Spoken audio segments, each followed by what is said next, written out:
Hello guys, this is Flying Puppets and today we are going to talk about the movie Tamasha and discuss few things which made Tamasha movie both hated and liked.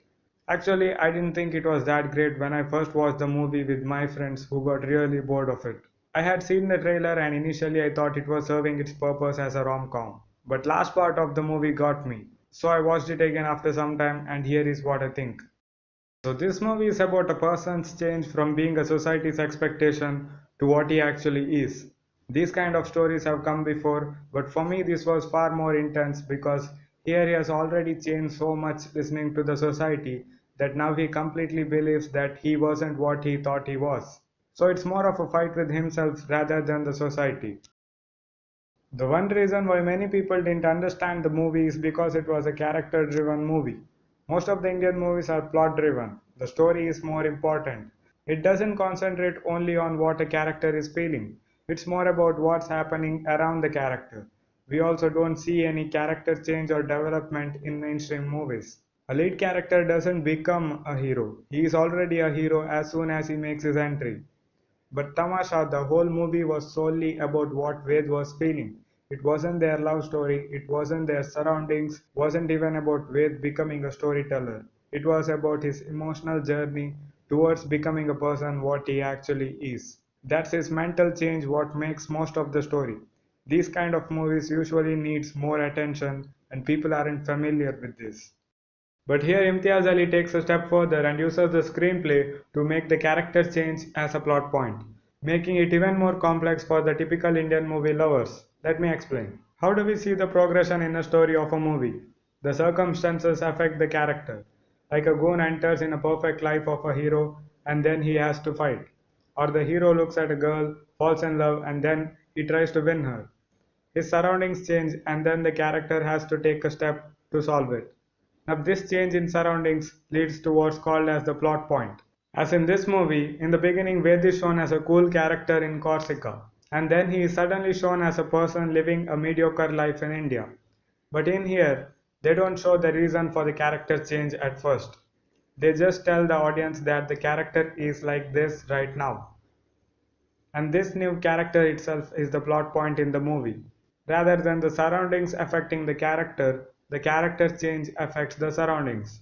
This new character is going to decide the next progression of how Tara is going to be affected by him. It's really a unique plot point. But since it breaks the rule of a continuous character arc, more like a straight line in Indian movies, most of the people get disconnected here. They try to find that missing character change rather than taking it as a plot point. And this unconsciously puts an idea into your brain that the two characters aren't even same. And it totally disrupts the character connection. It is possible for a person to change so much, and also here in the movie there is a gap of 4 years. For most of them, it was a different way of looking at this movie, is what made them think it's a masterpiece. And that is the beauty of it, the side to side comparison of a tragic transition of a person. But if you haven't seen it in that way, it's fine, it's not your fault.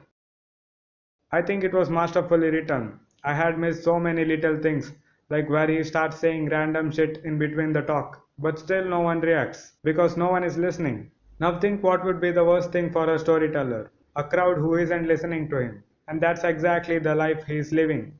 That's an amazing way to show how painful his life actually is. And as the movie goes, we see him saying whatever he likes, and people actually start listening to him. And even the things that he shows through screenplay, from the time he meets the auto guy with some amazing dialogues to the next jump cut where he tells his dad about not liking math. There is a weird connection between those that really elevates the storytelling. Or even the direction. There are many scenes which are very well directed, but my favorite is the scene where his boss calls him to his office after he breaks down in the talk. This is how we show a boss in movies. He is projected well on the screen. Just by looking at this still, you will know who the boss is and also that he holds the power.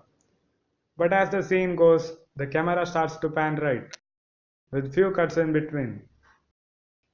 And when boss says that even he has weak moments in his life, both are shown with same screen space. This is usually how we show two people talking to each other while drinking coffee in a hotel or so. It gives us a sense that they two are equals now. And also here, when he says focus, they are shown through the doorway. Almost three-fourths of the screen is covered with black, showing how narrow the boss mindset is. And later, as Wade starts breaking down again and reaches a point where he stops giving shit about his boss, the camera angle is the exact mirror image of how we began. And now, by just looking at this still, we'll understand that Ved is having the boss position.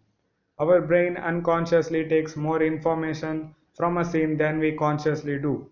It understands the film language by using the information from the previous films you have watched.